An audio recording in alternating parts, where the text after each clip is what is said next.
여러분 안녕하십니까? 땅의 역사 박종훈입니다. 지난 시간에 서울 공덕동에 있는 한 권력의 흔적을 같이 구경했었습니다. 오늘은 같은 서울 안에 있는 또 다른 권력의 흔적 혹은 근대사에서 잘못 알려진 혹은 잘 모르고 있었던 어떤 거인의 흔적을 한번 함께 살펴보도록 하겠습니다. 서울에 북촌이라고 있습니다. 다들 아실 겁니다. 전통 한옥 마을이 조성되어 있다고 해서 사람들이 즐겨 찾는 곳이죠. 주말은 물론이거니와 주중에도 한복을 입은 여러 많은 사람들이 거기에 즐겨 찾습니다. 내려다 보면은 서울 대도시가 보이고 올려다 보면은 양옆 그리고 위쪽으로 이 처마가 맞닿아 있는 한옥들이 밀집해 있는 그런 공간입니다. 어떤 사람들은 여기가 서울 조선 왕조 500년의 향기가 묻어 있는 곳이라고들 얘기를 합니다.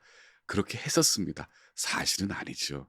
사실은 이게 20세기 들어서 1920년대에 조성된 근대 도시형 한옥 타운입니다. 이런 사실을 잘 모르는 분도 계시겠죠. 아마 지금은 많은 분들이 더 잘 알고 계실 겁니다. 거기를 일단 가보겠습니다. 거기에 아주 우리들이 생각도 못했던 어떤 뜻밖의 흔적이 있습니다. 오늘의 제목은 북촌 골목길에 남은 거인의 발자국입니다. 구체적으로 친일 귀족들 땅에 조선인 마을을 만든 정세권이라는 사람 이야기입니다. 서울 북촌 한옥마을에 가면 빽빽하게 들어선 한옥 처마들 틈으로 저 뒤쪽으로 21세기 대도시 서울 전경 그리고 1920년대 30년대 풍경이 두루 보입니다. 마을에는 팔경이 있습니다. 인파에 치여서 걷기도 쉽지 않은 풍광지가 많이 있는데 그중에 북촌 제5경과 6경이 이 팔경 중에 으뜸입니다. 이 6경과 5경이 있는 골목은 옛날 집원으로 가회동 31번지입니다. 도로명 주소로는 북촌로 11길 골목길입니다. 남쪽으로 보면 남산과 빌딩 숲이 보입니다. 북쪽으로는 딱 도는 순간에 양옆으로 즐비한 근대 도시 한옥들이 가득합니다. 그 언덕길을 오르다가 길 끝 갈 때쯤에 왼쪽으로 보면은 또 골목길이 자기가 나옵니다. 북촌로 11라길이라고 합니다. 이 골목 안쪽으로 가면은 10m 정도 되는 이렇게 휜 공간이 나옵니다. 여기 주소가 옛 주소로 종로구 가회동 33-39번지입니다. 지목은 당연히 도로죠. 면적은 한 10평 정도입니다. 팔 수도 없고 팔리지도 않는 쓸모없는 그리고 모두에게 열린 이 작은 공간. 여기 이렇게 등기부등본이 있습니다. 이 땅이 현재 소유자한테 팔린 게 1935년 5월 10일이고 그 매매를 원인으로 해서 등기가 난 날이 1943년 5월 2일입니다. 1943년 5월 2일입니다. 소유자 이름은 정세권입니다. 정세권이라는 사람인 나이가 1988년생입니다. 갑신중에 4년 뒤 경남 고성에서 태어났고 1965년 고향인 고성에서 죽었죠. 그리고 이 소유자 정세권의 주소는 서울 종로구 낙원동 600번지입니다. 대충 탑골공원과 낙원상가 사이입니다. 지금은 존재하지 않는 주소입니다. 이 정세권이라는 사내 누굴까요? 근 100년이 되도록 이 땅을 죽어서도 소유하고 있는 이 사람. 왜 그가 죽고 57년이 지난 지금도 이 도로를 가지고 있을까요? 바로 이 정세권이 1920년대 이 북촌의 조선인 마을을 건설한 사람입니다. 그 전에는 친일 귀족 몇몇이 나눠 가졌던 땅을 개발을 해서 그 당시까지 토굴에 살고 있던 조선인들에게 집을 지어서 판 사람입니다.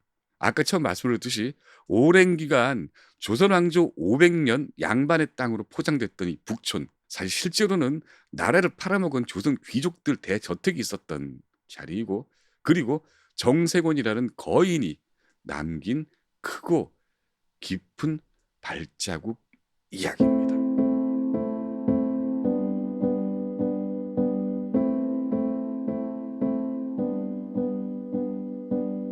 1890년대 북촌 사진을 보면 지금 이 한옥마을에 있는 언덕은 텅 비어 있습니다. 돌산입니다. 나무도 없습니다. 아무도 살지 않았습니다.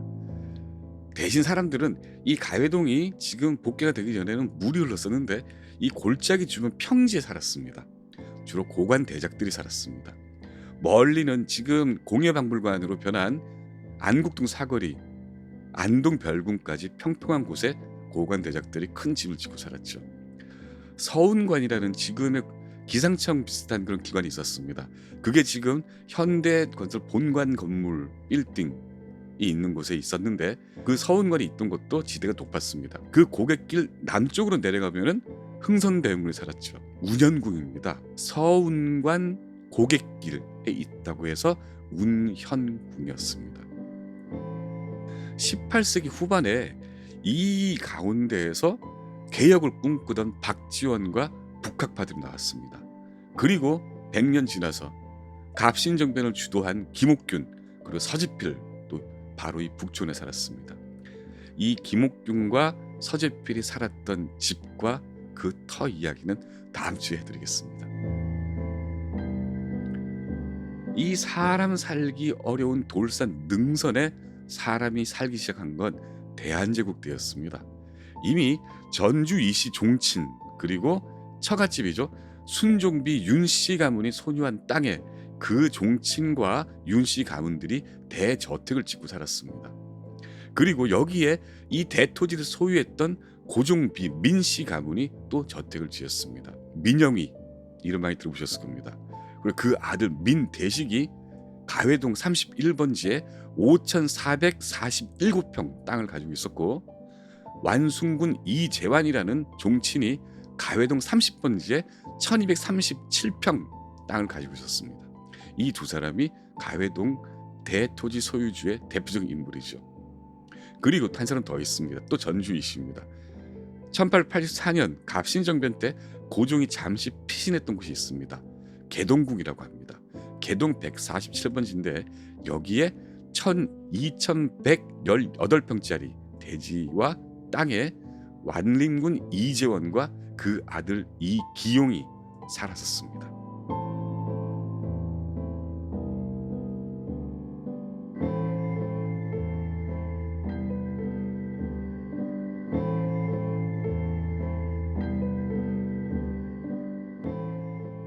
(1922년도에) 나온 지도가 있습니다. 이 지도를 보면 이 사람들이 살던 북촌 영역에 이렇게 표시되어 있습니다. 민대식처, 이재환처. 한 도시를 그린 지도에 집 한 채가 한 채가 표시되었습니다. 민대식처는 민대식의 저택이란 뜻이고 이재환처는 이재환의 저택이란 뜻입니다. 그렇게 컸다는 이야기입니다. 이 민대식과 이재환이 소유한 집이 지금 현재 북촌 한옥마을 대표적인 관광지로 변해 있죠. 집들은 사라지고요. 북촌마을 가회동 31번지, 30번지 바로 이 큰 필지였습니다. 삼청동 쪽을 보실까요?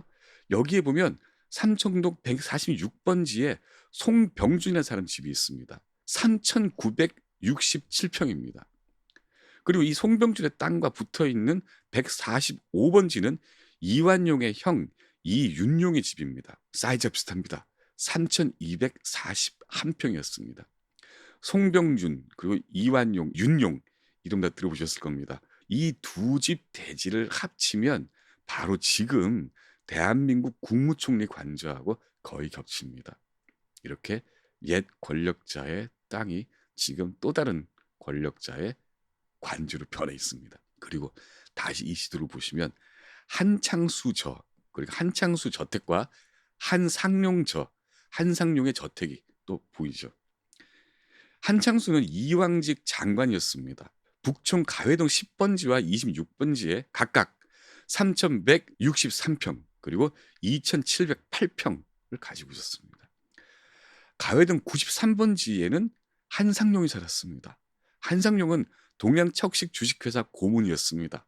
이 땅은 988평입니다. 이 집을 나중에 한상용이 팔았죠. 맨 마지막으로 소유하게 된 사람이 백인재 가문입니다. 그래서 이 집이 문화재로 지정이 되면서 백인재 가옥이라고 불립니다. 한상용은 1928년에 이 집을 팔고 이 가회동 길 건너서 178번지에 591평짜리 땅을 사서 또 저택을 지었습니다.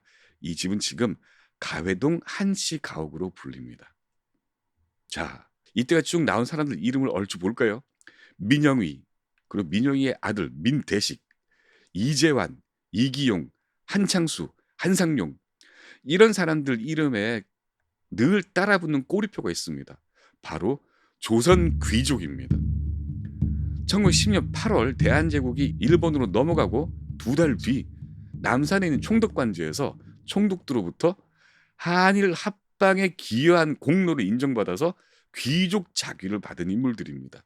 자귀는 물론 그에 부수된 거액 은사금도 받았죠.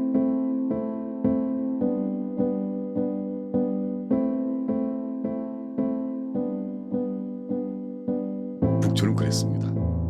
봉건 시대에 받거나 그 권력을 취득한 대토지를 새로 취득한 권력과 금력으로 유지하고 확장한 친일 지주들이 그 북촌에 살았던 겁니다.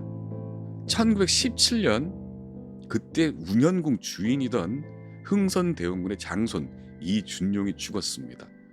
후사가 없었는데 다른 친척의 아들 이우를 양자로 받았죠.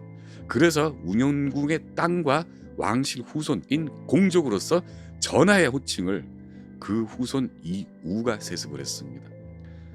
지금 다시 보시면 1922년 지도에는 운현궁이 아니라 우공저라고 표기되어 있습니다. 귀족들이 살았던 그 저택들 가운데 남아있는 집들은 이런 역사를 담고 문화재로 지정되어 있습니다. 으리으리하고 화사하고 화려하다, 그런 외형과 건축 양식, 이 1920년대 30년대 전형적인 근대 도시형 한옥이구나 하는 이야기를만 듣거나 그 외형만 보고 문을 돌아 나오면 절반밖에 안 보는 겁니다. 꼭 알고 가야 할 역사죠.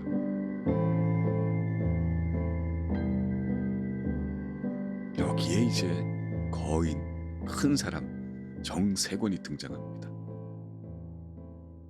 그때까지 남산을 중심으로 살던 일본인들이 이제 경성 인구가 폭발하면서 청계천 넘어 북촌으로 향하고 있었습니다. 1920년대 후반입니다. 대형 북촌 임야를 가지고 있던 이 식민 귀족들이 이 경성으로 몰려드는 일본인 그리고 조선인 수요에 맞춰서 자기의 땅을 작은 필지로 나눠서 팔았습니다.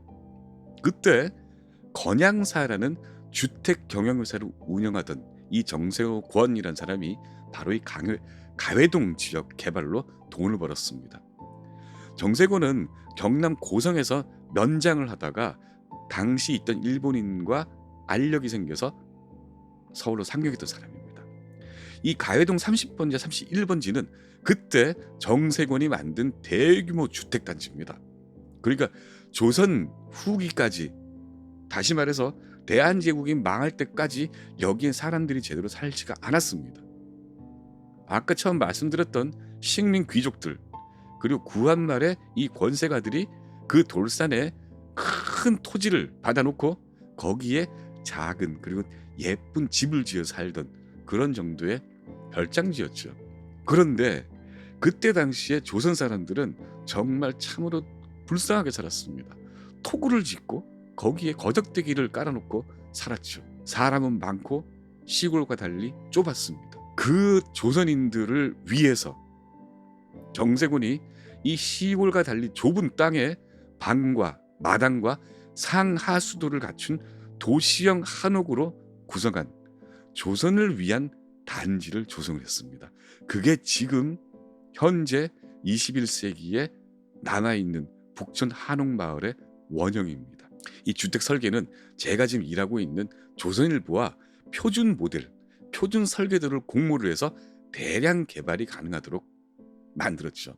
그리고 참 선진적이었습니다. 분양 후 개발이 아니라 선개발 후 분양. 사람들에게 돈이 들어올 때만 집을 짓는다든지 하는 그런 생산자 위주의 분양 방식이 아니라 소비자 지향적인 판매 방식도 아주 독특하게 운영을 했었습니다. 이 정세권이 이렇게 여러 가지로 뭐랄까 지금 생각하면은 상당히 합리적인 경영을 할 수 있었던 했던 어떤 이유가 있습니다. 사람 자체가 아주 건강했습니다. 이미 좌우 합작 조직인 신간의 서울 지부에서 재무 담당 부장으로 활동을 하고 있었죠. 뭔가 뜻한 바가 있었던 겁니다. 그리고 1920년대에 물산 장려 운동이라는 이 조선 국산품을 쓰자는 운동이 시작이 됐었는데 이게 재정난으로 난관에 빠집니다. 그랬더니 이 정세권이 기업인 정세권이 이를 재정적으로 지원을 하고 주도를 합니다. 이 등기부상 가회동 33-39번지 이 도로의 소유주 정세권 이 사람 주소가 낙원동 600번지 이 600번지는 바로 이 물산 장려의 후신인 장산사 사무실 주소입니다. 그래서 옛날 기록에는 300번지로 기록이 되어 있습니다. 그러나 지번이 여러 번 바뀐 것이요. 이 사무실은 70년대까지 서울 낙원상가와 탁골공원 사이에 남아 있었습니다. 안타깝게도 그 양옥 건물이 사라지고 말았죠. 만해 한용운이 바로 이런 활동을 하는 정세군에 대해서 이렇게 썼습니다. 백난 중 분투, 100가지 고난 속에서 분투하는 정세군 씨에게 감사하라. 이 장산사 기관지 장산에 기고한 글이었습니다. 정세군은 또 화동 129번지 전 대통령인 윤보선 가옥 바로 앞에 있는 작은 골목길입니다. 거기에 있었던 2층 양옥을 조선어 학회에 기증을 합니다. 1935년에 있었던 일입니다. 그러니까 조선어 학회가 또 재정난에 빠져서 브러탈 연구팀이나 사무실을 구하지 못하고 있을 때 2층 양옥을 지어서 조선어 학회의 사무실로 내놓은 겁니다. 1942년 조선어 학회석이 터집니다. 정세군은 이 학자들 감형을 조건으로 건축 면허를 강제적으로 반납합니다. 그리고 서울에 있는 재산, 부동산 상당 부분을 압류당합니다. 사업을 잃습니다. 땅을 잃었습니다. 정세군은 순식간에 몰락하고 맙니다. 이미 정세군은 이 북촌뿐만 아니라 가회동, 익선동, 왕십리, 해화동 그러니까 청계천의 이북 땅의 굉장히 많은 부분을 이 정세군이 도시형 한옥 타운으로 개발을 완료했거나 한창 진행 중이었죠. 지금도 해화동 쪽에 남아있는 이 집단 한옥 주택가는 이 정세군의 흔적입니다. 정세군은 본인이 개발했던 왕십리에서 6.25 전쟁을 맞습니다. 그때 포탄을 맞아서 크게 다칩니다.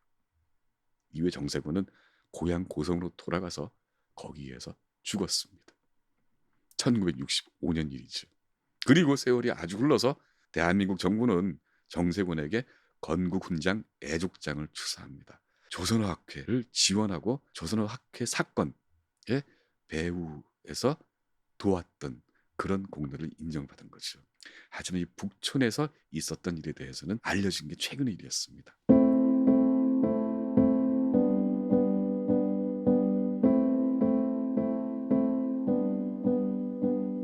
이 극적으로 몰락한 거인 정세군 덕분에 식민 조선 사람들은 번듯한 마당과 수돗물과 하수구가 있는 한옥에 살게 됐습니다. 그리고 학자들은 한글을 연구할 수가 있게 됐습니다.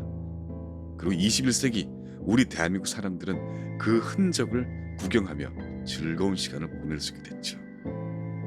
굉장히 긴 시간 동안 이 북촌을 서울시에서는 조선왕조 500년 향기가 흐르는 땅이라고 홍보를 했습니다. 그런데 알고 봤더니 거기 살았다는 고관 대작들은 친일 귀족들이었고 그 친일 귀족들의 악취를 씻어내며 한 거인이 뿌린 땀내가 이 땅에 가득한 게 아니겠습니까? 서울시는 2021년 봄에 북촌이 사실은 정세권이라는 거인이 만든 땅임을 떳떳하게 자백을 하는 북촌 한옥 역사관을 만들었습니다. 그리고 그 앞에는 정세권 활동터라는 공간도 만들었죠. 이 역사관 주소는 개동 4길 3입니다. 거기 가서 그 역사를 자세히 보십시오. 그리고 느릿느릿 이 북촌로 11라길로 가십시오. 그 작은 골목길에서 거인의 발자국을 따라서 걸어보십시오. 지금 화면에 보이는 사진은 정세군의 손녀 정희선 선생이 찍은 바로 그 골목길입니다. 박종일의 땅역사입니다.